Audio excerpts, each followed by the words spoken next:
हम सामना नहीं कर सकते। किस बात के लिए सामना नहीं कर सकते? जो इंसान नहीं होता वो तो सामना होता देखिए ना, दूसरा ये तो इतना बड़ा दुख है, दूसरा वो प्रेगनेंट भी है, हाँ, बच्चे तो है ना, बच्चे है ना, बच्चे तो हमारा है ना, निशानी तो अगर हमारे हमारे भाई पास की है ना, उसके रास्ता पास। करें हम तो उसको ले आएंगे। नहीं, चलिए बात करते हैं उसका सब कसूर देखिए है, बात हम उसको ले आएंगे। बस ये लेकिन देखिए, आपको सजा मिलनी चाहिए। आपको तो मिलनी चाहिए, वो तो ये सब बात मिलनी चाहिए, कह रहे हैं आपको भी जिनका ऐसे बेटा चला गया उनको तो आएगा ऐसा।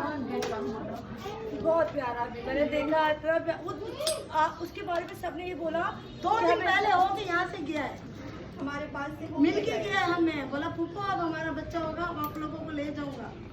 आप ही मैं भी मिस बाबू लेके हॉस्पिटल चेकअप के लिए करवा आया हूँ। आप ही अब नेक्स्ट विजिट पे जब आऊँगा ना तो आप ही फिर मैं यहीं घर दे दूँगा। हमने कहा ठीक है ऐसा यहीं घर दे देना।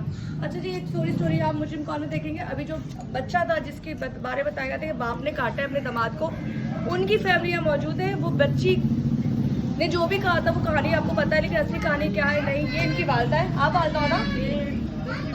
कोई बात नहीं, ये जो भी उनकी सेकंड मदर है। और आप क्या लगती हो? ताई अम्मी है। और आप? ये चच्ची, ताई अम्मी, ताई अम्मी, और आप सिस्टर, कजन हो, कजन सिस्टर है। तमाम जो फैमिली के लोग हैं जो ननियाल यहाँ है जी, ननियाल इनका पंजाब में है। क्या स्टोरी है वो आपको मुझे कौन मिलेगा। यहाँ पे 24 साल का बच्चा था ना, 22 साल का 22 साल का जी, अभी इसी मार्च में 2002 में हुआ है पैदा। जिसको उसके सुस्तर ने काटा था, मतलब जिस तरह उन्होंने कुल्हाड़ी के वार किए थे वो स्टोरी आप देख चुके हैं। इसका दूसरा पार्ट है जो बहुत जल्दी आप मेरे प्रोग्राम में देखोगे।